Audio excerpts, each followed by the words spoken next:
Ladies and gentlemen, welcome. It is time for another live broadcast from Destination, except you will notice we are no longer Destination Quarantine. We are Destination Live. You can see it. It's right up there at the top of the screen. We, the quarantine thing seems like it's kind of past its prime, so we're gonna shift to a bit of a different mode here. That said, we've still got good quartets, we've still got some great content, and we still have these, three other wonderful gentlemen, and also me, ready to go to create some fun content for you today. And it's been a while. Hi, chat. We've missed you guys. Hey, are there people in the chat? That's my favorite part of these things. There absolutely are. They're rolling in already. So how are you guys? I haven't actually talked to you in a while. Todd, what's going on? Nothing, man. I've been back at work. Actually in the office since May 20th. So I feel like I'm approaching business as usual in some really strange ways. Pretty busy. Trying to do a lot of things with my choruses, with both Mosaic and Silk City. We've got some cool projects coming up that I won't talk about too much here, but pretty excited about that. Really focused on doing some great stuff there, and that's it. Keeping my kids sane, keeping myself sane with my kids. Yeah, I can understand that one. How about you, Sam? Anything new? You are muted, buddy. I didn't mute myself. Somebody else muted me. Just for that, I have something I need to do. Oh, you're the worst. Don't raise your hand. Oh, God. You muted me? I'm going to raise my hand. So anyways, the only thing that's really changed between last time that we were live and now is the fact that every single person that I talk to is asking me, so do you think we'll be back in the fall? Right. So those conversations are no matter what, no matter where we are we going to be back in the fall? Or what's your thought about it? So I've had to kind of just get good at that. Can you mute him? Can you mute him? Just for a second, can you mute him? Like, Steve, I'm relying on you to have like impartiality of the muting. I'll hold myself back. Good times already. Yeah. You good?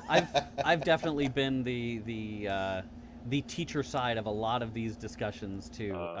It's the particularly annoying. I mean, not to get too far into politics, but the particularly annoying bit is that everybody seems to be discussing this only through the lens of, are the students going to be safe? And yet really the teachers are the ones getting thrown into the meat grinder here. Like, I don't know.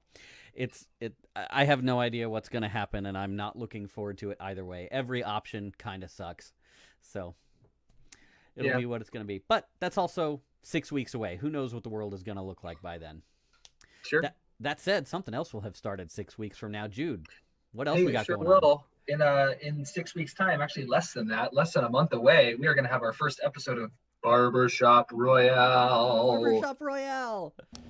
Yeah, we're super excited for it. It's going to be a really, really cool new series for us. It's kind of going to be the thing that we do going forward. We've been doing these live shows recently, and going forward, we're going to be shifting into Barbershop Royale, which is a very exciting game show that we're hosting. It is a game show. We have quartets lined up to put themselves at risk of elimination, and who knows how that'll happen. But it's going to be fun. Lots of challenges, lots of singing, lots of things that aren't singing. It's going to be a heck of a time. That's for sure. Yeah. So we've got the trailer for it here. Check it out. This is what's going to be coming up.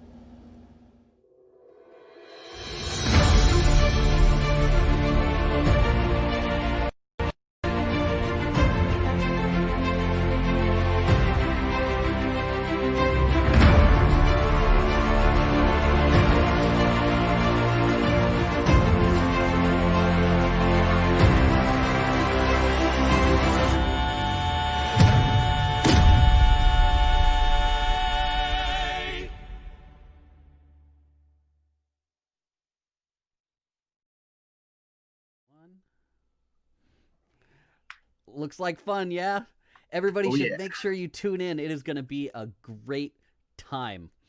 And oh man. Yeah, that one preparatory call we had, if that's any indication of how much fun this is going to be, I'm looking forward to the whole thing. Definitely. These quartets are awesome. I'm really excited. So, Todd, what do we got? Yeah, so listen, the main point of being here tonight is so that we can spend some time getting to know the Quartet and also their mission. But I've been aware of Halo Quartet for a couple of years, but really pleased to have had amazing conversations with Shauna and get to know the Quartet even more recently, and excited to introduce them to anybody who watches our video. Really, people should be aware of their mission and their passion for it. They're incredible people. So here we go, Halo Quartet. While over the years, the barbershop sound has evolved from groups like the Mills Brothers and the Fairfield Four to more recent years, the group Take Six, the genre was still missing something. That something was Halo.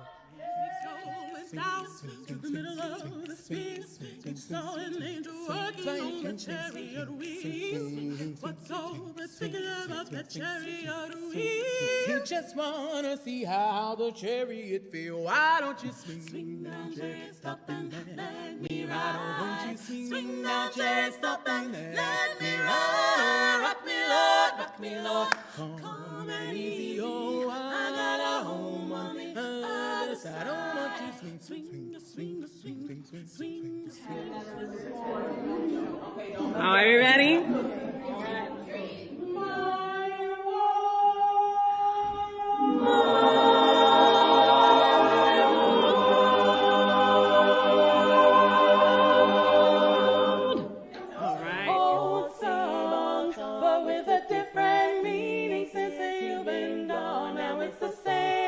Same old songs, but with a different meaning since you've been gone. Oh, can't you hear it? Ba-da-da-da, ba-da-da-da. We're in. Hi, Halo. Hi. Thanks for joining us. I'm excited to let people hear more about you guys, and we'll get to your mission in a bit. But you guys are all from the Baltimore, Washington D.C., Northern Maryland area. That's right. Yep. How long? I guess we'll start one by one. How long have each of you been involved in specifically in barbershop, and then tell us a little bit about your musical backgrounds beyond that. Sure. Okay, I'll start. Then I guess I'm the first one, I think, among us to get into barbershop. And I started with Harmony Inc. in 2011, 2012 with Epic Quartet, and I was connected to Llewellyn because I was in the music therapy program with Richard Llewellyn.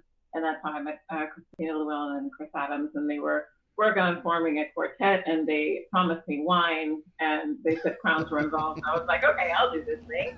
And that was coming out of, I finished my voice degree at Morgan State University, and so the three of us are alumni from that music department. And my focus was classical voice, and I still study classical voice, and I'm currently even studying with a teacher there right now as part of my master's work in music therapy, but it's like my elective work. So that is a business card version of my musical background, and happy to be here.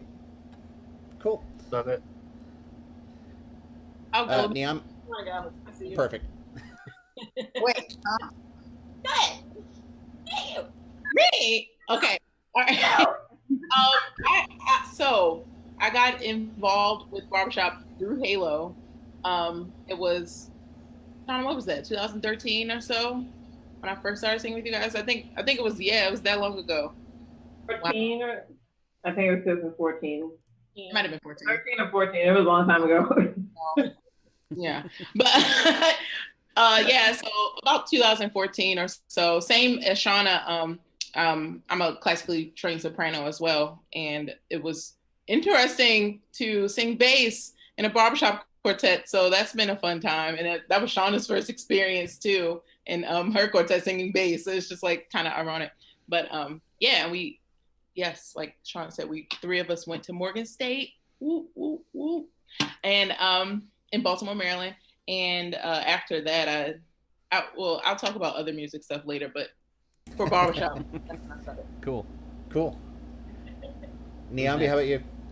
So I got, I guess, peripherally involved in barbershop kind of via osmosis while Shauna was singing with Epic Quartet. I was kind of hanging around, tagging along to be the babysitter once her firstborn came into the world, and I was just like, oh, y'all are doing a lot here. And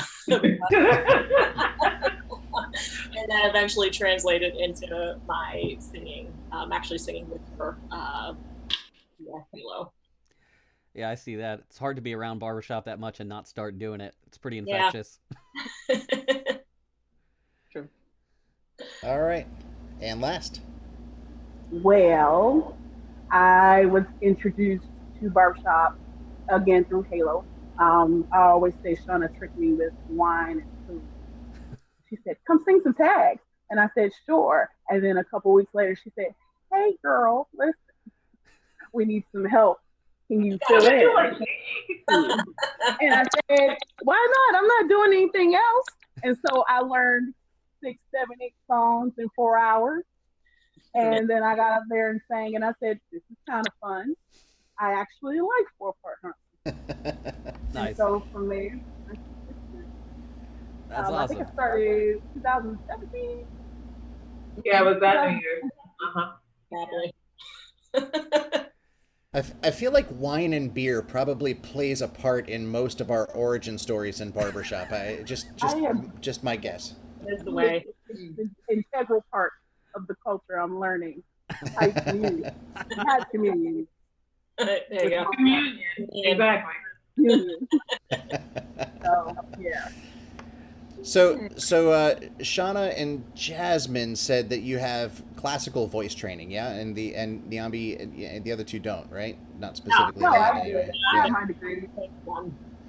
In music? Yes. Yeah, I'm classically trained. Oh, okay, cool. And so in classical, who's your favorite composer that you've sung in out of the classical world? Oh God. Mozart. Mozart? For me, William Grant. What was that, Jasmine? William Grant still for me. Oh, yeah. Okay. Man, what about you, Shauna's still thinking. Yeah, that's hard. I think my voice is well suited to Mozart in the classical world. Not just my voice, but also, I guess, something about my musical temperament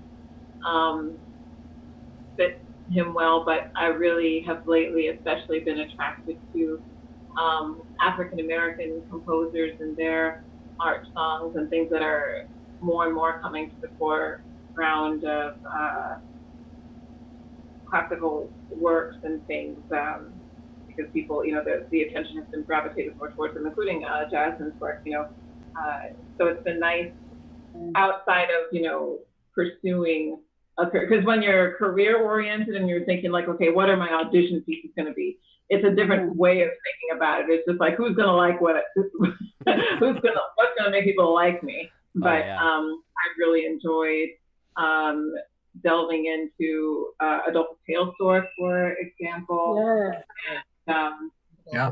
And some of the more like mainstream romantic composers I really like. Oh, I don't know why I can't think of it. I know why I can't think of it. It's because my child is screaming in the next room. But yeah, I like lots of things. I was raised on composers like Moses Hogan and new stuff like Stacey Gibbs and Marcus Garrett. Those composers, they're new and modern, and they take things we already know and they put these twists on them that make it so fun to sing. And Jasmine, she writes for sopranos, and I just cannot wait to see what comes out of her fingers and out of her brain, because she's a soprano. So I personally think she writes for sopranos. So, when I hear her stuff, I'm like, yeah. Oh, sorry. No, I was just saying, I have a master's degree in composition, so that's why I'm there. Aha.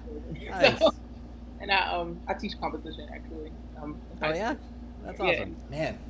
I'm actually planning on going back for a master's in composition myself fairly soon, hopefully. Do it. Awesome. Absolutely. I feel like there's so much that the 8 of us could talk about that would completely bore our audience to tears if we're not careful. I've heard a lot of stuff you guys are saying, like, "Oh my God, I want to know more about that." Let's branch off. I might be the only one who wants to know. Anybody got any questions you want to jump in with while we're at this point? Well, I mean, I have lots of questions that I'm sure are going to get into our following topics, but I'm curious. So, I mean, Todd has been aware of you for a while. I actually only learned about you guys recently. How long have you been together as a quartet? Like, I didn't quite catch that. I mean, has it just been a few years, or have I been silently suffering under a rock, not knowing about you for longer than that? It might be the rock. Yeah. Shauna, what was the official year that Halo got started? I know when I joined, but there was an iteration. It was 2013. Am I right? Yeah, 2013 is when we started forming, and then our first competing formation was in 2015. And that's when our lead was Nadira France, and this formation pretty much began top of 2017. Gotcha. Okay, cool. Oh, that's awesome. So we're a couple years on us, that's for sure. Yeah. So we're gonna get into your mission in a little bit, and I really want to still kind of make sure that we learn about you guys as a musical entity before your mission entity. Not that they're separate, but I think it's intriguing to hear this musical background. But Steve, talk to the audience a little bit about how to submit questions. The audience should know, by the way, while Steve's preparing his answer to that we're going to open up the phone lines, as it were, or the Zoom lines, for audience members to ask questions of Halo related to their mission once we get into all of that, or related to whatever they want to know, really. So Steve, how does our audience do that? Yeah, we're going to be trying something new here. We've never done this one before. So here's how it's going to work. If you want to ask a question or have something that's going to be relevant to the discussion we're going to have here in a few minutes, you can send an email with your question to our email address, the Quartet email address. And if you look at the, where is it? It's, over there. Down at the bottom of the screen right now, it's showing it. It's destinationbarbershop@gmail.com. So send an email to that email address with what your question is. I've got my wife over in the other room screening questions. Hi, Jess. Hi, Jess. And she, if it's something that she will respond with either a give us a few minutes, or here's a Zoom link, or something like that. And to bring those questions onto the air, we are going to provide you with a Zoom link so you can come into the Zoom call, and you'll be on screen with us. So you can have your phone or your device or something, because some of these things we're going to get into, asking a question through text just is not sufficient. It really needs to be face-to-face interaction, and so that's what we're gonna do.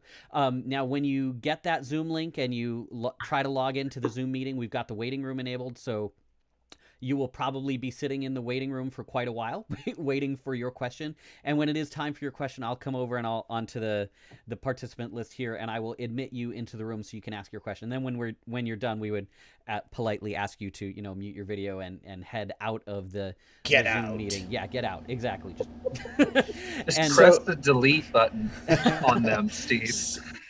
Especially if they're named Chad. So, and we will try to get to all the questions. We may run out of time, though, because there's going to be some meat to this call, I'm sure. So I'm looking to see if Chad is even on. I don't think he's on yet. But so Halo, you guys went to Harmony University 2 summers ago, I think it was, and that was your first time going to Harmony University, right? Yeah. Tell us a little bit about that. What kind of I don't know. Was it amazing? What were your favorite parts of it? That was a lot of fun. There was so much crammed into the day, and I don't think we even touched 10% of what goes on in Harmony U. I think people don't realize how much they offer. They offer so very much. And we were in the Quartet kind of coaching program, and so we had hours and hours and hours of different coaches, but there are classes for composers, there are classes for directors, there are classes for arrangers, there are classes for singers, there are classes for how to sing lead, how to sing Barry, how to, sing in choruses, how to sing in quartet. It's just so much they offer. It's really impressive. It really is impressive. But I was exhausted, all that walking. Absolutely. I was exhausted. It was lots of fun, but super intense and exhausting. But it was really cool. I think just in addition to the educational piece, like the social piece, just being able to get to know and spend like an extended amount of time with other barbershoppers and like, oh, I know your quartet. I really like you guys. You guys are cool. Oh, teach me everything you know. And like, just having a good time and meeting folks and hanging out. Like, I really enjoyed that. We were fortunate to receive the Red Cap scholarship, and that was the first year they were doing it. It was pretty cool because the Red Caps history, I think is so important for us to represent and carry on. So it was just like, yeah, let's do that. I mean, we'll talk about the Red Caps later if you guys don't know about it, but you're at home, you can pull and all that stuff, all that good stuff, but there's so much information about them now. And it felt like we were like living out a legacy a bit. Yeah. And we were learning so much. I mean, we were like sponges on the campus, and Belmont's campus is like gorgeous, first of all, but we were like sponges. It was everything was just all these resources just here to just take part of. And, it was wonderful. It was a great experience. Great. Yeah, that's actually how I first heard about you guys, was when you were the recipients of the Red Cap Scholarship, and specifically because of that. And I remember I was in the audience at International when they announced the formation of the Red Caps Fund and all the work that they were doing towards that end. And I remember being, just so pleased to hear that direction was happening. And then to see somebody receive the scholarship and to read about you guys a little bit, I felt a little bit like you did, Jasmine, like this, it just felt right. It just felt good. Some sort of a piece of legacy that was kind of set in motion again. And it felt good to me to read about it. And I remember thinking, man, I can't wait to hear more about these guys. And here you are now on the world famous, maybe, Destination Live show. But before we talk about your race and real talk mission, Steve, let's play the audience the intro video about that. This is amazing work that this quartet is doing. Absolutely.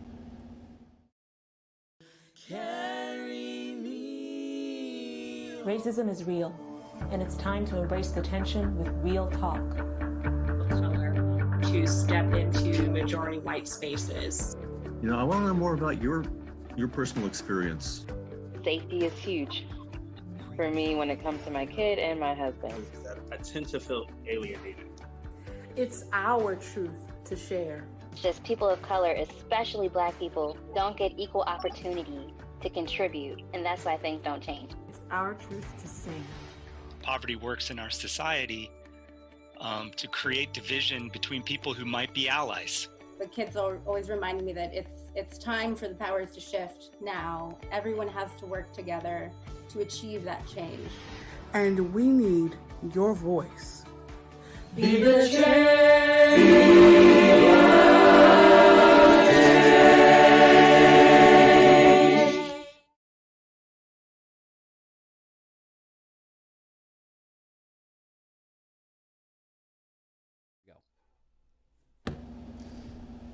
That's like I said before, it's such an amazing mission, and it's one you guys have been on for a while. I think since the inception of the quartet, pretty much, right?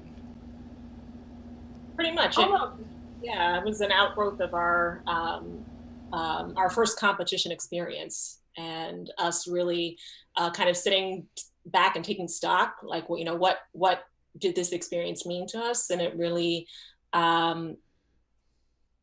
became very apparent that it was the moment, that moment in history of being the first quartet of Black folks to ever compete on an international barbershop stage, male or female, in 2015. It really became apparent, like it really wasn't just about us, like it was a moment that was bigger than us as a quartet. And from there was like the inception and the birth of Halo as an organization with a mission. Yeah, I mean that was kind of one of my big questions I was holding back from asking before was, what came first, the chicken or the egg? Was it the mission, or was it the quartet singing together, and you kind of looked around and realized, hey, there's maybe a greater purpose here. So great to hear the story. Is there anything from those first days when you were discussing what evolved into the path that you guys are on now that was notable? I mean, some detours and directional turns that you must have taken while you explored whether this was reasonable and could go places for you? I wouldn't describe it as necessarily a detour. What do you think, Justin? No, I was just gonna say, yeah, I think we have just expanded less than twist or turns. The idea was there, and then it was just build. Never like, oh, let's change the whole thing. No, it was never anything. Yeah. Go ahead. Go ahead. Oh yeah. And just piggybacking off of Jasmine, yeah, it was like once the vision was kind of birthed into our consciousness of like what this meant and what it could be beyond us to make a new kind of space for what barbershop could offer to the country and by extension to the world. We just kind of held on to that, and like Justin said, it grew. The opportunities came. We kept talking about it to people, like we're in this quartet, and this is what we're going to be working on doing. And the more we spoke it, the more it materialized. And of course, we did the real practical grinding work of doing the stuff you got to do, filling out the papers to be a 501c3 nonprofit organization, and so on and so forth. And then came the opportunity to have a pilot program series that was sponsored by Presbyterian Collective in Maryland, and it wasn't just for churchgoers. It was just for the community, anyone who wanted to come, but the church was the one that hosted it, and that was the beginning of it really getting on its feet. And you've been delivering seminars along these lines for a bit now, and doing workshops and having the experiential opportunities for these conversations in I think largely through church organizations and partnerships with church and faith-based organizations as well. But it's interesting to watch recently, as we all have moved into a virtual environment, that you guys are not letting that slow you down. You're looking at that as an opportunity to expand your reach and your impact even further. Talk to us a little bit about that. Yeah, so obviously, nobody was prepared for the repercussions and the implications of everything of the pandemic. And when it started to be communicated that it was like, okay, so even though we're going to be slowly opening things up as far as businesses and schools and that kind of thing, singing has got to stop as far as like doing that in shared spaces, because it was riskier. And so with that, before people have asked us and talked about like, it was really great to have this on a virtual platform, so it was more accessible to like everybody. But from a clinical perspective, Niambi and I were like, it's really important that this is a safe space that is contained, and where that it's a place where only people who are invested in taking part in the conversation and participating are present for it. And so, but then when that hasn't changed, it was just that when the situation presented itself that there was not going to be another way for quite some time to do this work, and the events surrounding us, and actually, they really exploded after we had made the decision to prepare a safe virtual space for the program. But lo and behold, everyone has been increasingly conscious of these problems that have been manifest in our society for all this time. And so it has been really cool to say, okay, well, and now really is the time to take this opportunity to engage in everybody's desire to ask the questions of what's next, what can I do, what does this need? And it's really exciting to be one of the answers to those questions. Yeah, and as a participant of a meeting that you had and a couple of conversations with you, Sean, I have loved every second of that and want to share that with people. I'm excited that we have Mark Schuldenfrei who wants to ask you guys a question. So we'll bring Mark on, and here he comes. Just need a second for him to come off Zoom and off mute. So while Mark's coming on, reminder that you, our audience, are able to come on our show with questions potentially. All you need to do is send your question to our email, which is scrolling across the bottom of the screen. And if it works, then we will bring you on the show. All right, looks like we got more coming too. Mark is here, but we can't see him yet. There he is. That's because I forgot to push a button. There he is. or for that matter, comb my hair. I didn't know. Hey, Mark, how are you? I'm good. I'm good. So what do you got for us? Or what do you got for Halo, I should say? So the obvious question really is, I guess, when I started Barbershop about 12 years ago, I was reticent to do it because Barbershop didn't look like the rest of my life. The rest of my life is all kinds of people. My town is all kinds of people. Yeah. My workplace is all kinds of people. How do we make Barbershop look like the rest of the world? What do you want us to do? What should we be listening to you for? I like that question. Mark.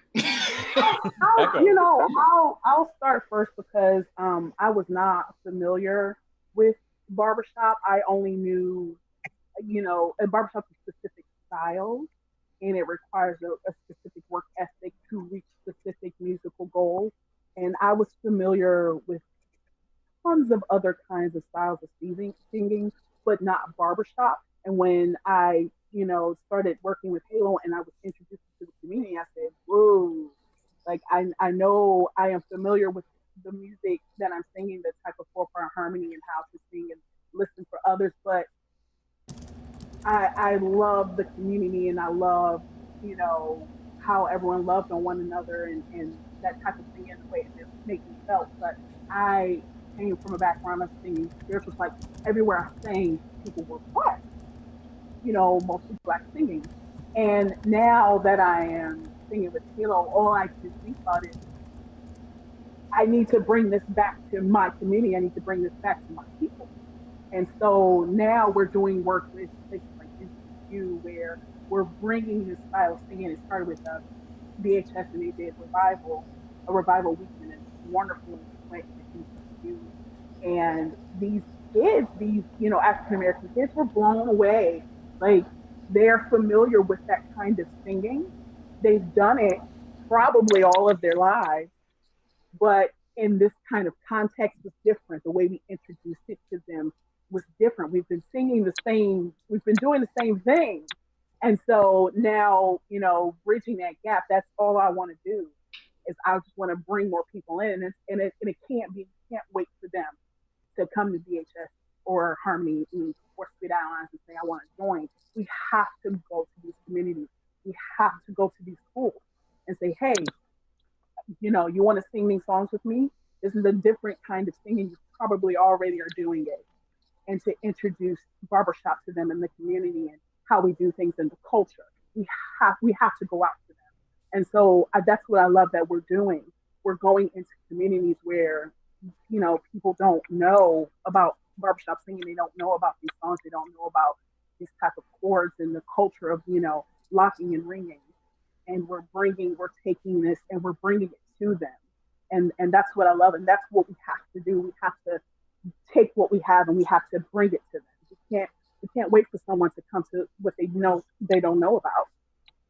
Just like Shauna, she brought it to me. There was no way I was going to go to her house and say, hey girl, let's sing a tag. She reached out and she grabbed me and she brought me in. She said, hey, I'm doing this thing. You want to do it with me? And that's what we have to do on a large scale. And can I tag on with that?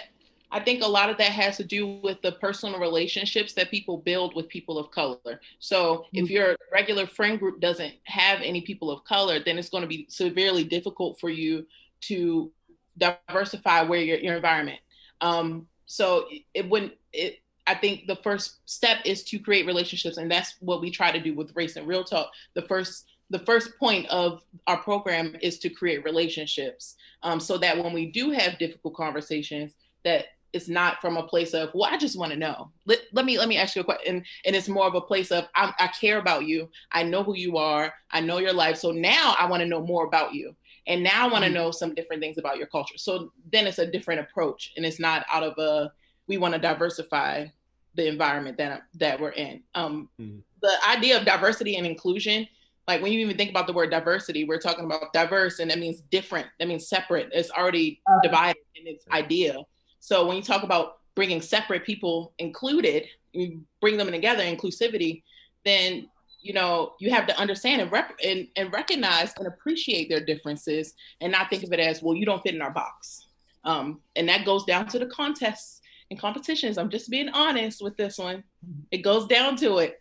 This is the box of competition and scoring. This is what it is. But you can't come in here with that, and you can't sing like that. And it's like, yeah, you can. It's still barbershop, So yeah, that's yeah. And I think along those lines of what both of you were saying, there's something both about the importance of when we reach out and when we're building those bridges with more people of color in general, but certainly with African Americans, remembering that in this engaging and in this reaching out, like, we are recognizing and verbalizing the roots of barbershop singing and barbershop music in the African American music making tradition. And so and being able to present it and knowing the importance of presenting it as a reintroduction. And like, this is a part of you. Like, I'm not asking, you know what I mean? Like, and this is a beautiful gift that your culture has given the greater American culture of music. And I think that is so important, along with the idea of music making, which is very much a part of, we see this in the production of barbershop music, especially in its original forms, but music making being a sharing experience. So it's not just my coming to you and letting me tell you how I do this and what I'm doing and show you but show me what you do, right? Because that has value too, and it enriches each other and the whole shared experience. Thank you. I'm going to drop off and make room for the next person, but that is everything I was hoping to learn. And fantastic question, Mark. Yeah, that was a great question. I'm looking forward to the stuff I didn't even know to ask. So thanks, guys. Thank you, Mark. Yeah, thank you. I think, Steve, we'll bring Craig Miner on next. Nyambi, you said something in there that really triggered some thoughts for me about, from Jasmine talking about building the conversation from, learning about the person, the people, the group, and so forth, and then moving into a space where that framework creates the conversation to be had, and then the activity of sharing that's so inherently built into what we do. That shouldn't be difficult for anybody to do that. It shouldn't be uncomfortable. It's everything that musicians are all about, of all types. So I loved how you put that. Hi, Craig. Hi, lady. Hi. Okay. So I had a rather sharp question or opportunity to have a sharp conversation. There have been some discussions on Facebook lately about the history of racist lyrics in the barbershop canon. And I know my quartet, we've been singing a parody version of Kentucky Babe for years called Nantucket Babe. And then I found out the real lyrics. So we're not singing that song anymore. But what are your personal opinions about how far back in time should we go to research the original words of some of the songs that some that we're no longer singing, but maybe songs that we should no longer be singing? So what are your personal opinions on that? My first thought is, as far back as you're willing to sing the song, is how far back you should be willing to do the research. And there have been lots of discussions and lots of questions about it. It's been a sensitive issue. I think,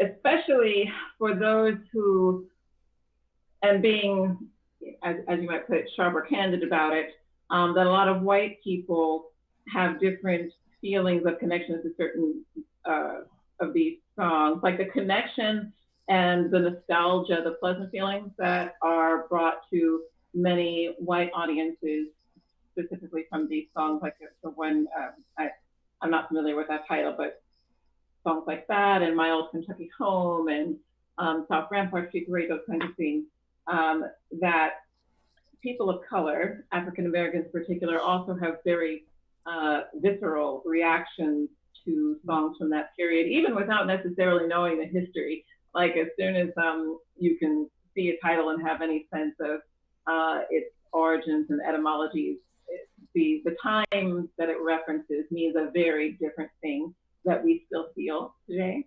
And I think, that especially in as much as American music is Black, anyway, the things that made what we recognize as distinctly American music, country blues, what we now call rock and roll, jazz, all of those things came from African people who were brought to these shores, and the way they mixed up all of the influences from people all over the world, in Europe and South America and so on. And so there's no way, and then from those things, the patterns and practices of appropriation and then exclusion and all those things that are also present in the history of barbershop,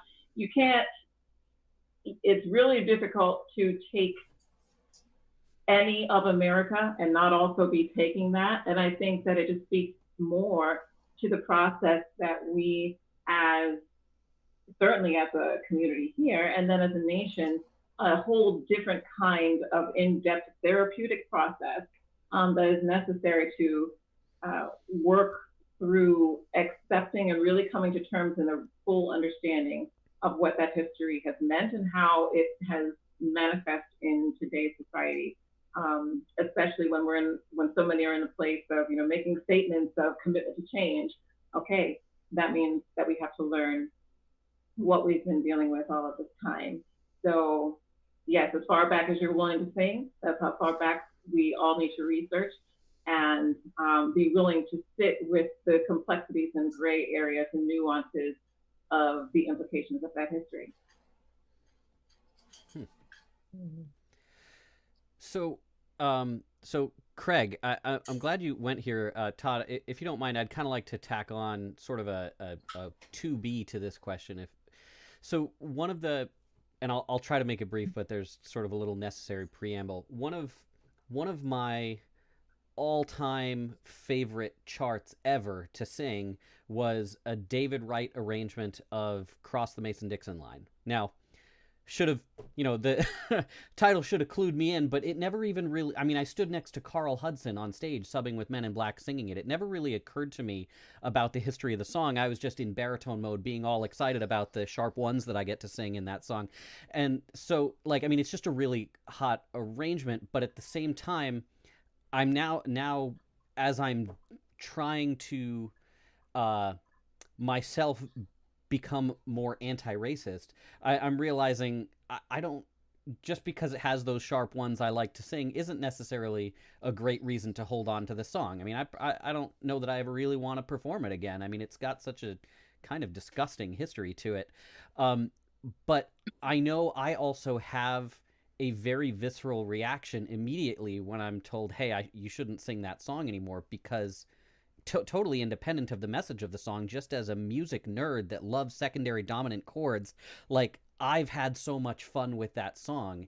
And being a fairly open person in general, I think it's a little easier for me to let go of it than it is for some others. I know some other people that have those really close associations, like you were just talking about a minute ago, Shauna, that it's a lot harder for them to let it go.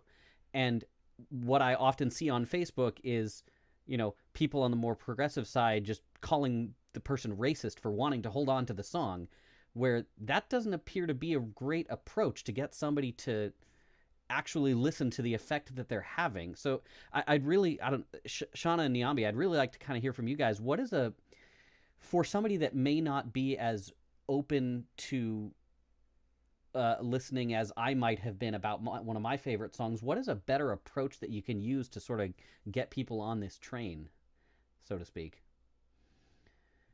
Well, I know you said Sean and Naomi, but I would. Yeah, sure, absolutely. Anybody.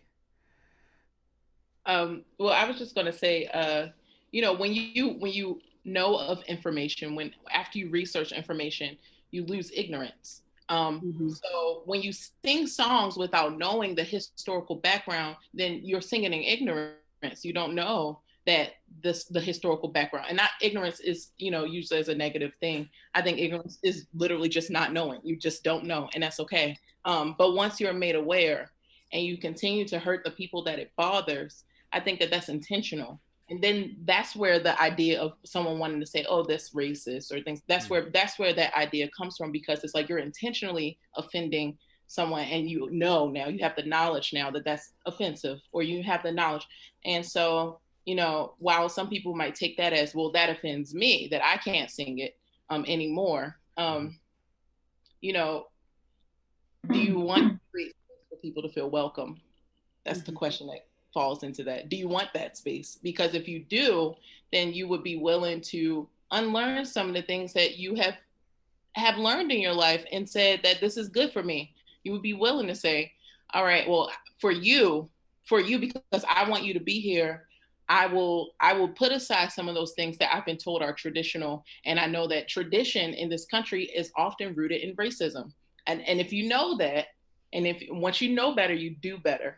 And I think that's the first, that's really all I think anyone's asking for when we're saying, okay, you shouldn't sing these songs. We're just saying, now that you know the historical background, what will you choose to do with that? How will you are you okay with offending the people that you're offending?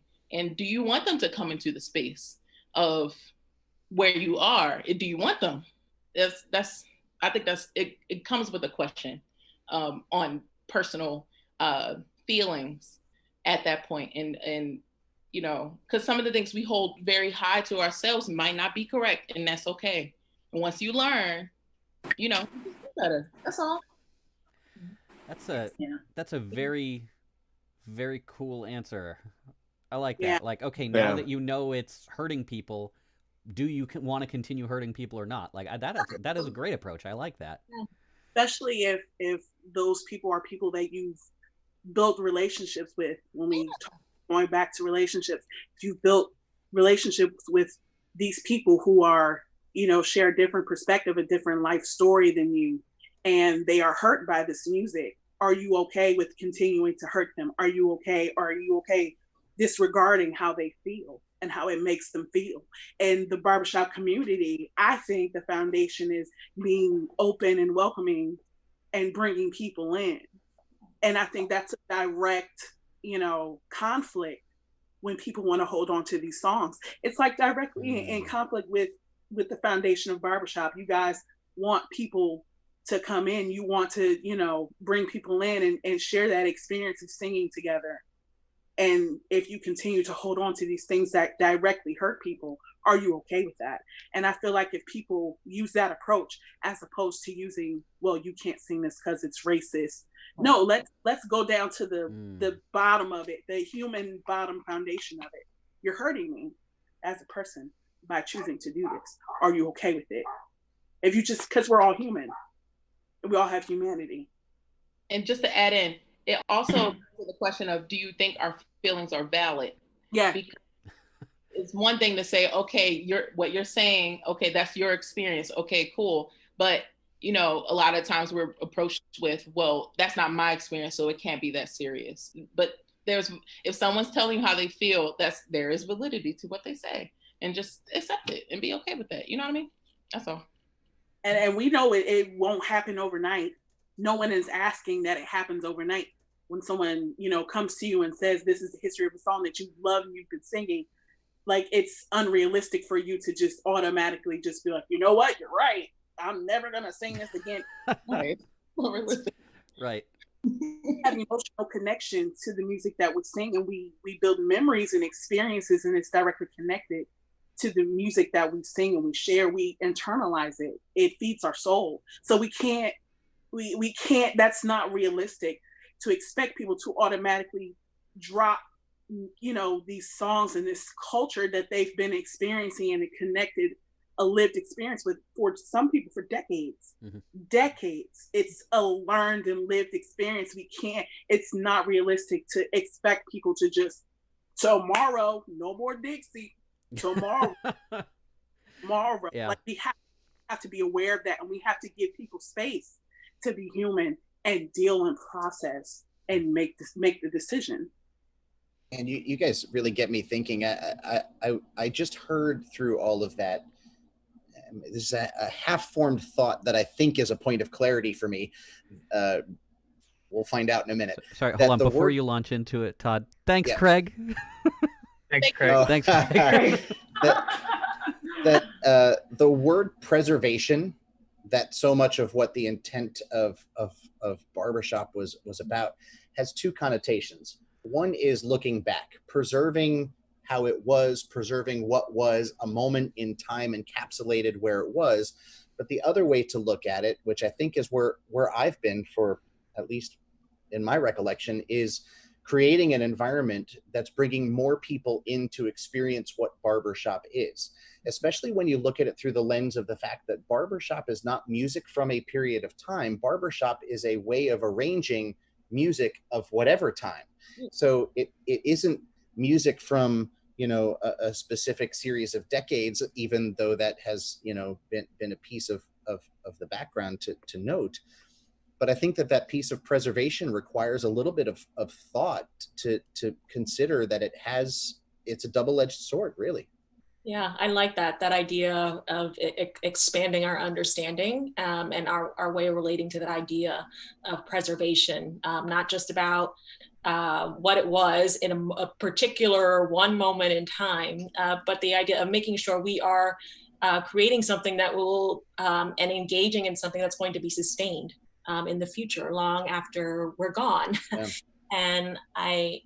And to that end, that makes me think, wouldn't it be wonderful if we could use this really challenging opportunity as it's a growth opportunity for us to do something new? Like if we are looking at a lot of, you know, these older arrangements that are really hard to let go, but if we actually look at it as an opportunity, let's start arranging some new things. Like, let's nerd out over all those, you know, wonderful chords and harmonic structures and, you know, and those musical dynamics that we just dig so much from the past, and let's make something new with it that is reflective of the truth we want to live and be in right now, and that we want to be in the future with each other.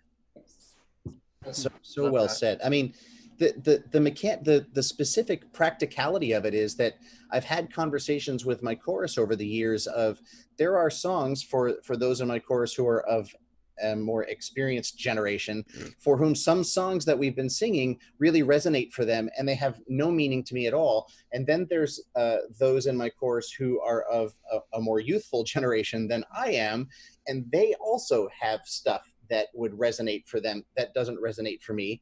So why couldn't that same conversation of inclusiveness through the age just be inclusiveness, period, of whatever delineation and however you want to look at it? Can I throw a tangent onto this too? Sorry, before we move on from it, I have, maybe I'm struggling with this, but 3 of the people on the screen right now at least are music teachers, and I'm a music teacher. And this is not a barbershop question, but it is the same question. I have friends that are music teachers that are having trouble letting go of these things, and are having trouble listening, and are having trouble understanding other people's perspectives. And I do my best to listen, but I don't know how to help bring them onto the side of justice and safeguard the future musical education of the children in my classroom. And I don't know if you guys have any thoughts on that. And I know there's other music teachers watching this right now that might have thoughts on it too, but it's when you're throwing it to the younger generation, it just makes it more complicated. Yeah, I'm a music teacher myself. I teach at Booker T. Washington High School for the Performing and Visual Arts here in Dallas, Texas, which, despite the name, is actually still predominantly white. that sounds, it kind of tells you a little bit about music education as a whole. Disproportionately, people of color are not allotted the same kind of music education or music education that reflects them.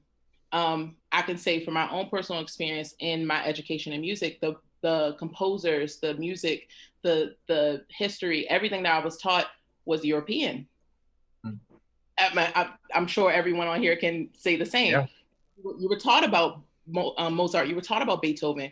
You were taught about Bach. You were taught about Handel. You were taught about all of these composers that do not reflect the people that are in the classroom. Yes. So when we talk about teaching music education in America, I think it's really ironic that the most music that they teach is not from America. It doesn't. Isn't that something problematic in itself? So when we think about teaching the next generation of musicians, while some are interested in Bach and some are interested in Mozart, there are other composers that they can learn of. And what are we doing to make sure that they feel reflected in the curriculum? That's my goal as an educator, is to make sure that they can see themselves, that you mention Spanish composers, or you mention composers from Brazil, or you not even just mention, you actually teach about them, not just, and today we'll talk about this one composer, back to Bach. Actually make it a part, integrate it into your program. And that's sad that I have to say integrate people of color into a curriculum, which is a country of diversity. It doesn't make sense to me to I get it. Sorry, but no, thank you. I'm with you. It always just baffles me when I'm around other music teachers and the question comes up, who are the greatest, American composers, songwriters? And somehow I'm the only one who ever says Duke Ellington, like one of the most prolific American songwriters of all time. Like Miles Davis. Yeah, it just, I don't know, baffling. Yeah.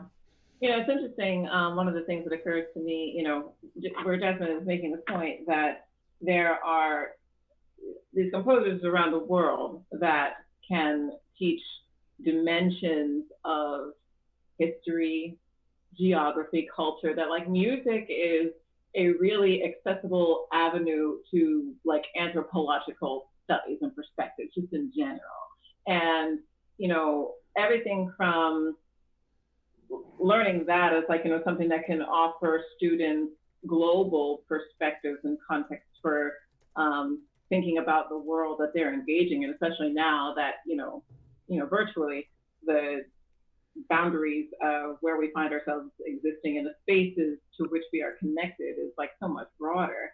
So that is so much more it's increasingly relevant and pertinent to their development through like secondary curriculum. And then when you zero in on, American music and not just teaching students about, the Black American and other composers of color from America that contributed to the evolution and development of American music. But like, even from the songs that are kind of getting on the canceled list, all of those things, and like, even like young children's songs, like, where it's like, why can't I teach my kids working on the railroad? I just want them to practice their gross motor skills, get off my case. But like, these are also opportunities for like America's development of music. Our story as America is in that music. I don't teach now in the classroom, but I did teach in a middle school and high school for students with developmental disabilities of different kinds. But they were still really bright and lots of them very musical. And one of the last programs we did was the title of the program was This is America, and went through like studying what spirituals were, the structure of spirituals, and all of those things, into how it developed into country blues, a little bit of barbershop I introduced them to, and then how jazz came in, and then rhythm and blues, and so on and so forth. And then even like saying like, now these kids know that, the reason rock and roll is called rock and roll is because white people used to call it race music, because that meant it's the music that Negroes sing, don't listen to that. But then they were like, oh, that's cool. We can market to teenagers. So let's actually play this and call it something else. And now, and then we've got Elvis all of a sudden says Big Mouth Thornton, talk about, ain't nothing but a hound dog, and all these things that have gone into this a continued trajectory of appropriation and other manifestations of how systemic racism has been the hugest capsule for America's identity over all of these centuries. And I think that it's an opportunity to engage with that music. Like, okay, if you insist on working on the railroad, my old Kentucky home, tell them what these songs are about. Tell them where they came from. So that if you want to bring up a generation that is going to do better than we've done, then the work is right there for you. And they're not going to forget these songs. Great. Thank you. Man, I feel like I'm going to have to go back and watch this video and study that answer. Oh, yeah, definitely. This is not the only watch. Yeah, definitely. Shadow, we could talk for a while on the history of rock and roll and stuff like that. I love that. Never mind the follow-ups we could do for teaching in like high school choir sitting. Like, there's a lot we can ask, but that's not the venue for that. Yeah. So Welcome maybe to Destination Live. All we're going to talk about is music education. Okay, so I believe we have another guest on. If we could a question talk to Jennifer. Okay, I'm letting her in the call right now. It'll take her a sec to. Relation to Beyonce. Any? Thank you all for indulging my tangent. Jasmine, that was the first thing I thought too. Hey, Jennifer. Oh, she's muted. Hi. Good to see you. All we're going to talk about is music. Hello. Am I? I believe we have another guest on. Oh yeah, you're gonna have to turn down the volume on the stream. Yeah, I'm letting her in the call right now. It'll take her a sec to. Relation to Beyonce. Any? Thank you all for indulging my. What is happening? No, Jasmine, that was the first thing I thought too. Jennifer, if you have the Facebook Live on another device, you have to mute it so we can yeah. So yeah. Hello. Hi. Hi. Hi. All right, so what do you have for Halo? Found the volume on the stream. Okay, I'm sorry. I'm not good at this computer thing. That's okay. Thank you all for indulging my. There we go. Is this working now? Yeah, now it's that sounds better. Okay, great. Hi. So I just wanted to respond to, I guess, the questions about how to approach somebody who's really having a hard time letting go of singing a song or something that is offensive to other people, but really brings a lot of fond memories for them.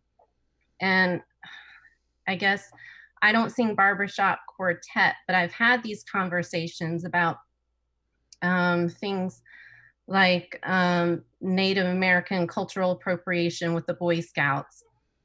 And I think what has been most effective for me is to really just first empathize with the person, that they have a really strong connection, like childhood memories, maybe something that feels really beautiful and positive to them. And there's some grief behind letting that go, and I think they kind of have to work through that. And then, if they're not allowed to, like Boy Scouts, they have changed some of the policies. So if they're not allowed to, then, but you can't do it. And you can, of course, explain why. If they are allowed to, then they really have to feel like it's their decision. It's your choice to keep singing the song. But can you still feel that same wonderful feeling when you sing it, if you know that when other people hear the song, they're feeling this tightening in their stomach or grief or something like that, and really like make it visceral and really help them understand what they're feeling, like in a not necessarily a way that they'll put it in their head and start trying to justify things and say it's racist, but just a visceral feeling. They feel open and joy when they sing this, and somebody else at the same time is feeling this horrible feeling. Do you want that, you know? But anyway, I think first of all, it's empathizing, not just going straight to this is why it's wrong. And then when they are like, yeah, it sucks, you know, I feel sad, I don't want to stop singing that, or I'm scared, what else are they going to make me give up? You know, fear is a big thing. You just you empathize, and then you start to say yeah, and then you can go through the logical explanations and also the feelings that other people are having. That's all I wanted to say. Thank you, Jennifer. Ladies. All right. Thank you. Good to see you. You know, I think she's really right, and I'm glad that she said that, because where it's, of course, you know, it's on one side, it can make, you know, and does, you know, can seem to make immediate logical sense of like, well, do you want these people to hurt?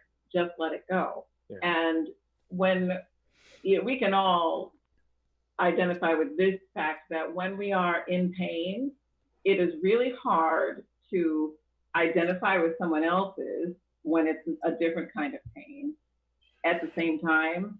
And it never feels good for your pain to be minimized.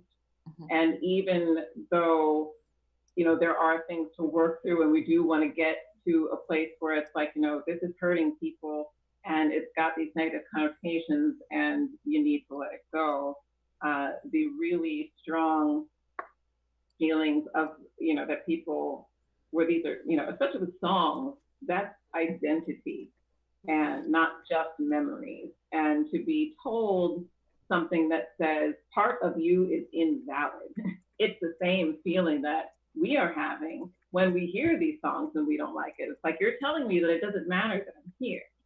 And I think it's the flip side, you know, sort of the same coin, as it were, on the side of those who really do struggle with letting go of not just songs, but any other kinds of appropriative or and inappropriate practices. So I'm glad that she said that, and I hope that that is something that we'll continue to work with when we have these kind of conversations.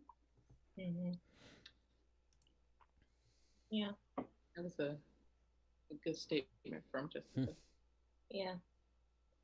I will say that the chat, to throw to the audience, our chat is very appreciative of everything that you guys are saying, and they're speaking volumes of all of you, and to pass, if you weren't seeing it, to pass on the thanks to the four of you for the responses you're getting. Yeah, Tamara Hitchcock says, "Halo, you are amazingly forgiving," and got a whole bunch of likes and. Shouldn't we all be, though? You know, the level of forgiveness you guys demonstrate is inspiring. Steve, is Ann McAlexander ready? She with a sure question? is.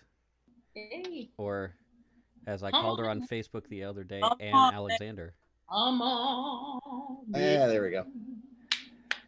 Here we go. She's coming on right now. This Zoom call and thing's kind of working. I know, right? Yeah, it's really good. Hi, Ann. Hi, Ann. Hi, Ann. Hi, Ann. Hi. Hi, everybody. Hey. So what do you have for Halo? Let me pull up my question. I'm going to read you what I sent. Hello. Can y'all hear me? We can. Go for it. Okay, I'm going to read you what I sent in the email. I said, my aha moment came when I was encouraged by a black friend to put myself in my black friend's shoes and asked me to think about what it would be like for me to do all the things I do in my everyday life and think about whether I'd be accepted as if I were a black person. It was then that I realized that no, it wouldn't be. Even an act as simple as walking around the block in my all-white neighborhood could potentially raise suspicions. I attended the session with the SAI panelists last week, hosted by Ashley and facilitated by Shauna. One of the most moving moments in that session was when Shauna asked one of our panelists to try to put herself in another panelist's skin and repeat the phrase that the first panelist had said when she explained that her great-grandmother had been raped by her white boss. The other panelists didn't seem to understand what she was being asked to do or the enormity of it. She didn't seem to have empathy or truly be able to put herself in another's skin. What are some suggestions you have for helping us give this realization to our friends without being confrontational, so that we turn them off before we are able to educate them?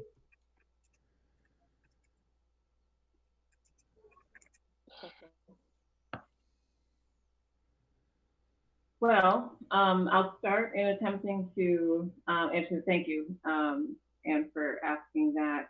And since I was there and have immediate recollection of what you're referencing.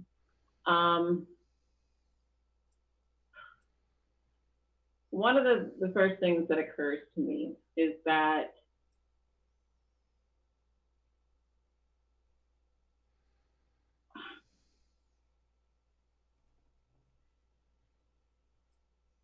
when it comes to taking perspective, and this is a little bit of what I was describing, in that one of the things that makes it difficult to identify with others' pain is when we ourselves are in our own, that it can be difficult to shift that. And it's also a very specific kind of task to do that kind of thing and be able to hold the word literally, take the perspective of someone whose experience is different from yours. I wouldn't describe personally, and that person isn't here, this is just from my perception of that exchange, that I wouldn't have necessarily characterized it as a lack of empathy as much as it was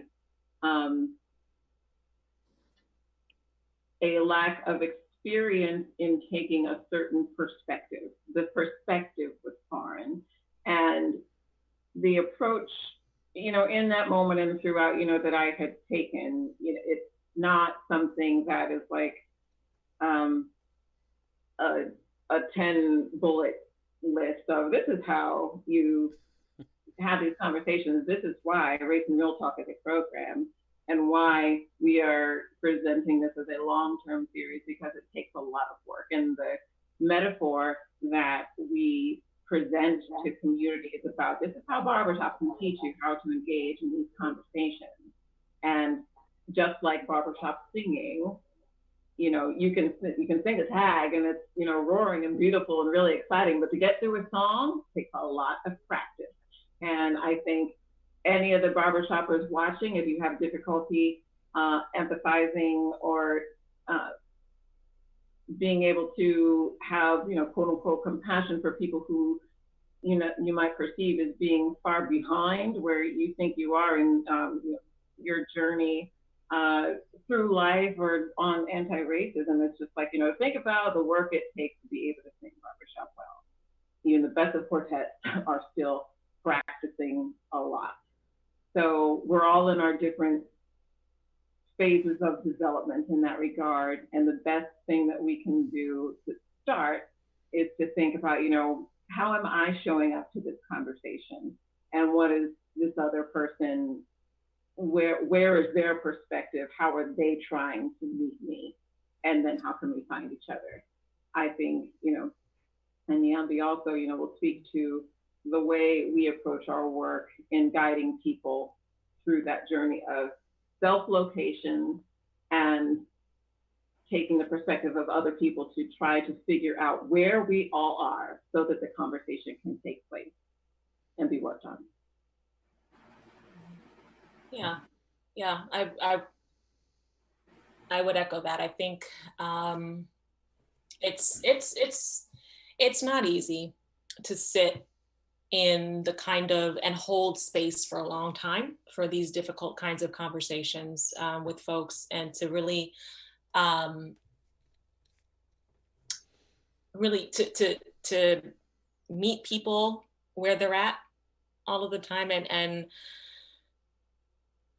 as Shauna said, again, I mean, that the reality, at least I know for me, the reality of singing barbershop music, like it just takes so much work to even get kind of good at it. And it takes a lot of, it does take a lot of grace from one another to be able to create the kind of space where we can feel, we can start to feel safe on trying on something new. And whether that be a perspective, whether that be a voice part, you know, trying on something new, it's a very vulnerable thing to sit and look at yourself in front of other people, but then expose yourself in front of other people, and welcome others' reflections back to you on what you're bringing to the table. That's very challenging work, and to be and then to get to a place where you can, you know, receive that feedback from somebody else. It takes a lot of relationship building too, because where there's no trust, it's not really gonna work. And I think depending upon where people are at, and the kind of relationship that you have with them already, that work will take a longer time, and it'll be harder with some folks than it would be with others. And I think it's something that we have to keep in mind. And it's nice that the Race and Real Talk program that we've developed functions and is designed to function as a container, and not just for one-off conversations, but ongoing conversations. Like Sean, this next iteration that we're doing is actually spanning a whole year, which is not in small part because we've seen and experienced that folks who have gone through this journey with us in shorter iterations of the program have really kept coming back and said, we like this community that we've built, we like the trust that we've built, and we want to keep having the conversation because we know we've still got a further ways to go. And it's that invitation, can we keep working together on this because of this time that we take over and over again to really build that connection and that relationship. And I think that's essential for being in a place where you can ask anybody to change anything, right? Whether it's a way of thinking or a behavior or a feeling. So that's what I would say. I was encouraged that they seem to want more sessions too, because I think speaking of the one I was mentioning last week, I think that's going to be key, is just keep delivering the message. And yeah. Oh man, that's awesome. Well, thank you all. I appreciate your time. I'm glad that some of this is virtual now, because I've wanted to attend your sessions, but not being local to you, it wasn't possible until recently. Yeah. Thank you. Thank you. Thanks, Ann. I think there's a really great question from Tamara Hitchcock that we can bring in here to help us round out a conclusion to this here. All right, she's coming on right now.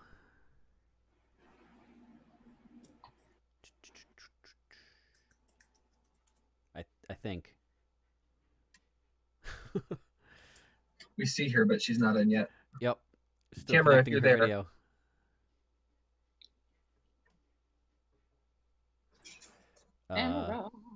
Tamara. There we go. There we go. Hey, There Tamara. she is. Yay! I'm so Hey. Hi. Hi. I'm on. There we go. You're good. We can hear you. You're good. We can hear you. All right. I'm unsure how to mute my. It's okay. We can't hear it. Yeah, you're in headphones, so you're fine. It's all right. Okay. All right. So first of all, let me say. You might want to point the camera at you though, instead of your ceiling fan. There she is. There we go. Hi. Go ahead. Yeah. Trying. Here we go. Yay. Can you tell I'm not adept at this? It's fine. It's fine. All right, we're all getting there, right?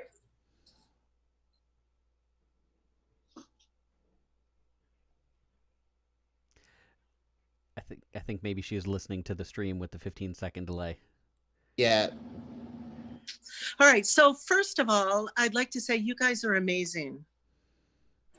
Thank you. Oh, thank you. Kind to say so. You guys are amazing. I have been watching this whole debate on Facebook, Sweet Adeline's Berkshire Harmony Society, and I would like to be part of the solution, not part of the problem. Recognizing that as a person, albeit female, of white color, that I enjoy privileges that people of color do not. I would like to know what is the single most important thing, whether it's in barbershop or in my regular life, that I can do to facilitate a change, to support your mission, to be a part of the solution. Well, oh, yes, no. Okay. All right. So I'll say, I don't think there's a single most important thing. I think it's a very multi-layered, and it's really a lot. But I think first of all, it comes with the act of accountability. And when I say the act of accountability, I'm not just saying, I'm trying to think of the best way to word this. I'm not saying like, okay, I recognize that I did something wrong, but then the action of accountability makes sure that people know that you feel that way, and not just like, okay, I did that wrong and I'm not gonna express that to anyone. I'm gonna keep that very closeted and very secret. And I think conversation is the best way to express accountability.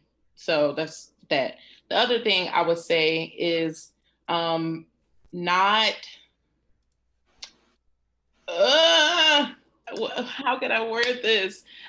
You have to, it goes back to what I said earlier. You have to be open to learning other people. You just have to, and learning them in a way to understand, like listening to understand and not listening to respond. I think that changes a lot of conversational dynamics for a lot of people in general, listening to comprehend what is being said to you. And lastly, you as a white woman are in spaces that people of color are not. So advocacy would be the best thing in that position, because there are people around you that would not normally be around us. So they won't always get to hear the perspective from us, but you getting to know people that are not in the same spaces, you can bring back their stories, not in a way that is you telling their story as if you are the person, but more so as a supporter of what you know that their goals and their visions are, and just kind of assisting in that way. So, and accountability also includes holding other people around you accountable for their actions, because if you see something wrong, you should say something. No matter how uncomfortable it makes you feel, we are uncomfortable all the time. So you just have to think about it in that way. A little moment of discomfort is worth it for harmony in the country. I mean, I think we're so afraid of discomfort. Yeah, that's it, I guess. Thank you. Oh, no problem. Thanks, Tamara. Thank you. Okay. Embrace the tension, as you guys say, right? Embrace the tension. Say the truth. Mm-hmm. Well, listen, Halo specifically, I can't even tell you how inspired I continue to be by learning more about you, by hearing your answers to these questions, and hearing the power of the truth that you guys bring to it, and the understanding, the patience, the forgiveness, as was mentioned in the chat earlier. It's just an incredible package that you guys are providing the world. And I really hope that in some humble way, by being on here talking to it, and the people who are going to watch this video or who watched it live tonight, can pick something up to take with them to do something different and to be a part of your mission. If they want to be a part of your mission ongoing, I know that they'd be welcome to join the seminars you have coming up this fall, right? Yes. Okay. It is filling up. So is it? That's great. They're wanting to have a space. They should hop on while there still is something. Yeah. And if they're unable to commit to that, there are ways that they can contribute financially to fund your mission, right? And that's right. There is, if you go on our website or on our Facebook page, there are places where you can donate. I think I shared the PayPal charity link with you, Todd, and if not, I can do that, and we'll share it on our page and things. But you can donate, offer a tax deductible donation to Halo Incorporated, and that will help to fund and support the mission for this course that we have ahead of us. And there will be, culminating presentations for this, and hopefully people will attend those as well, so that they can take nuggets from the process that our participants share together. Awesome. I hope people take full advantage of that and support you guys in whichever way they're able to, one way or another. We typically on our shows tend to lean a little bit more towards the fun and silly than this conversation. We knew this was not going to be quite on that brand. But if we could, in an effort to get to know you guys, we'd love to play a quick game with you guys and then finish up with our 5 questions we ask all of our guests. So the game we'd like to play with you is 2 truths and a lie. Steve, do you want to set this up? Yeah, absolutely. So for the, I'm sure almost no % of the audience that has never played 2 Truths and a Lie before, each member of the quartet is going to give us 3 facts about themselves, 2 of which are true, 1 of which is not. And it's going to be up to you, the chat, and all of us in Destination, because we don't know the answer either, to figure out which one is the lie. We are going to be the lie hunters today. So who would like to start us off, Halo? I'll go first. All right. Take it away. What do you got for us? I'm always breaking the ice. Crack, crack. Okay. This is my 2 Truths and a Lie Celebrity Edition. Oh. All right. Oh. Right. So the first one is I hung out with Stevie Wonder at an amusement park one summer. No way. Oh, I hope that's true. Keep going. Is I bumped into John Lithgow in a stairwell. No way. The Kennedy Center one time. And the third one is Spike Lee brought me a jersey one year when I visited New York. Who bought you a jersey? Spike Lee. Spike Lee. Do the right thing. Oh, let's see. Either way, you're the luckiest person in the room. So she's wearing a Spike Lee joint.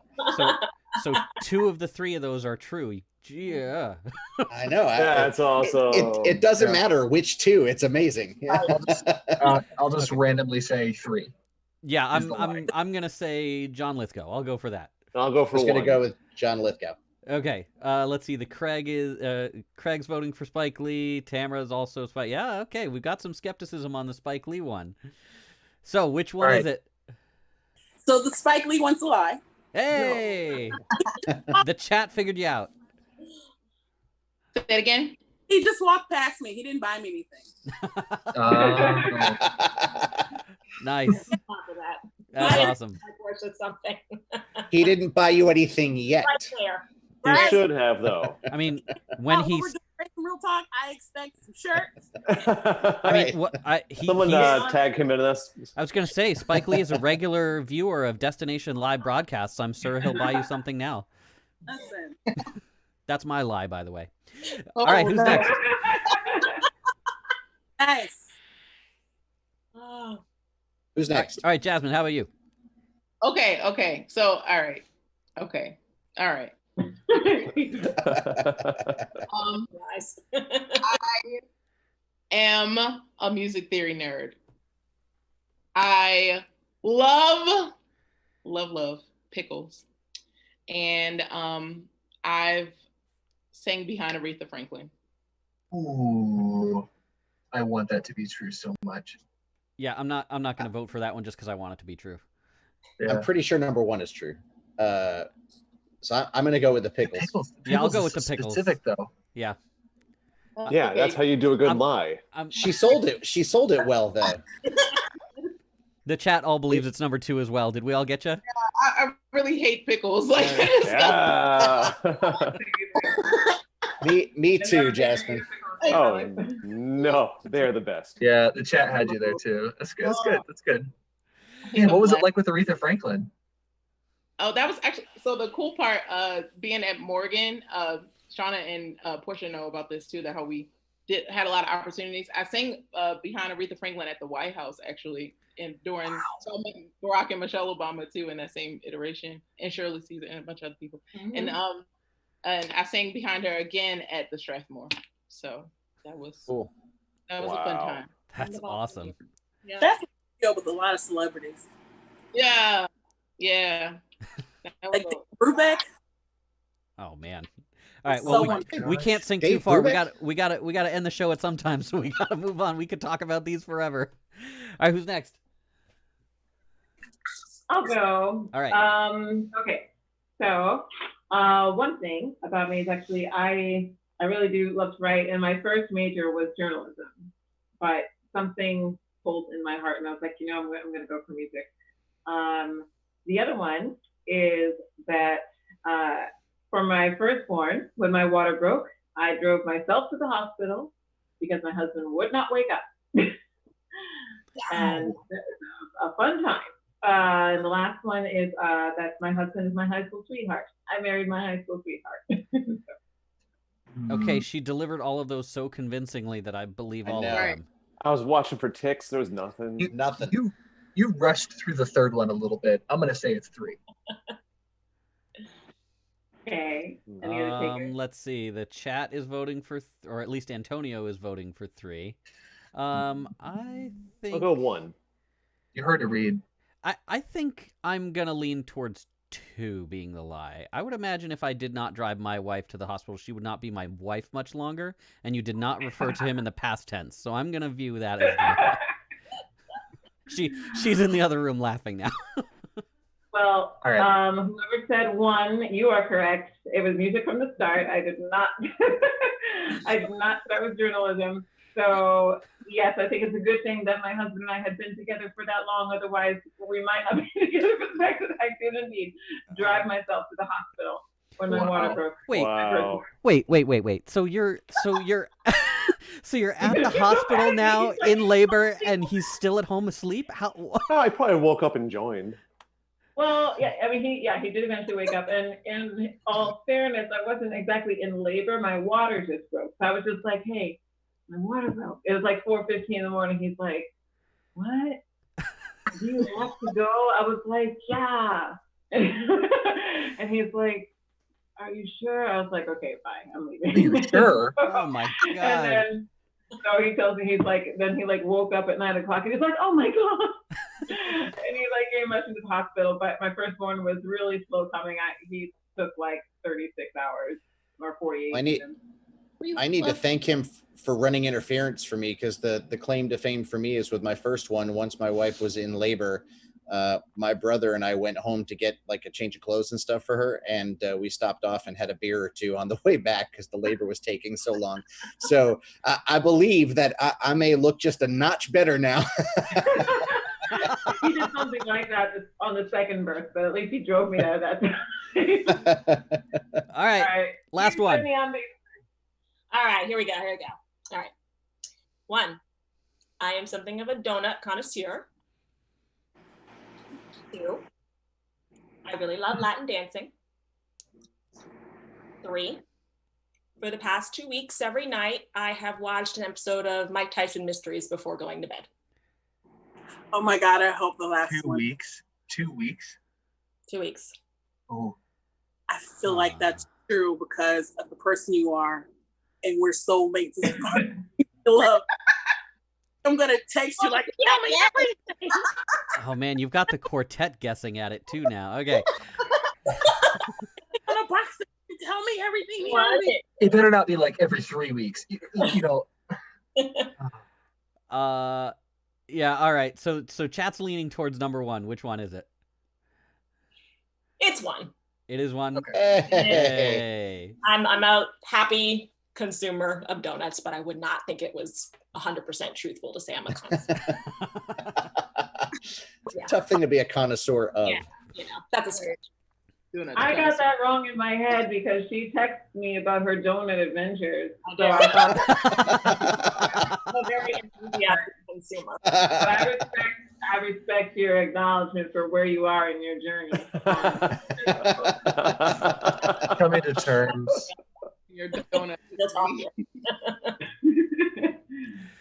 All right. Halo, it has been fantastic. Thank you all. We got to do our final 5 questions. Yeah, one last thing. We always ask our quartets that join our show 5 very important questions. And there are correct answers to some of them. Yeah, some of them there are. There are no correct answers. Don't put pressure on them. I'm not. They don't know which one. We just spent the last hour and a half specifically creating the safest space possible, Sam. Try not to erode it in one shot. We'll talk after. All right, Jude, go ahead. I don't have them up. Todd, do you have the questions up? All right, Todd, go ahead. I do. So you can answer them as a collective group or individually, either way, but it's rapid fire. What is your favorite word to sing? Love. Love, I heard. It's a good vowel, I feel like. We can ring on love.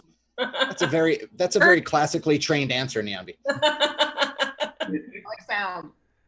What's that? I like sound for the end of the. That's thundering. Sound. No. All right. That. Nice. All right, number 2. Next question. Who is your absolute favorite #1 barbershop hero? Can I say David Wright? I love David Wright. Makes me very happy. Yeah, David Wright. Wright. Where is your favorite place you've ever sung? Grand Ole Opry. Oh. That day, it was wonderful to sing there. Probably. Sing there. Oh, that It would really be was. on my list too. But when we were at the school in Loudoun County and all the kids came on stage and danced with us, That was really special. That was great. Oh man. If you could have one superpower, what would it be? Mind control. I'm sorry. That's scary. You didn't even think about that for a second. Oh, not at all. Control time. That's usually my answer too. Hit that pause button and take a nap. I'd be the new Bill Gates. Nice. Sean and Niambi, any separate answers for you guys? Hard to top time. Oh no, time travel. I would time travel. All right. Yeah. Those are all good ones. I think if I could, without saying anything, if I could always just make people want to do the right thing. Mind control. Okay. Yeah, but it sounded so much less scary when Niambi said it. All right, here's the toughest one of all. This, and Sam, say nothing for a minute. What is your favorite key to sing in? B flat. A flat. B flat, B flat, A flat.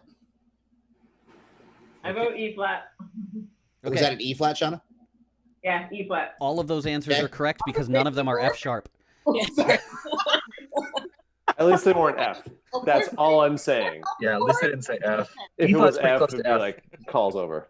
Oh. This is the problem with this is we literally end every one of our shows with some sort of an inane argument over whether F or F sharp is the better key. F sharp is better. Every time. Definitely F sharp. You say it's inane, and yet it's incredibly important that we all understand the superiority of F over F sharp. is not wrong. So that's factually incorrect. Like, well, so anyway, Halo, thank you so much for this conversation tonight. You're doing amazing things and having amazing conversations in amazing ways, and you've changed me, and I hope you've changed others. And thank you for what you're doing. If people want to find you, how can they find you? Destinations. Like us on Facebook, we're Halo Quartet / Halo Incorporated, or the other way around. It's late. I don't know. One of the two, Halo Incorporated, Halo Quartet, and our website is haloquartet.org. We're on Instagram, and our page is tagged in your comments. It is outstanding.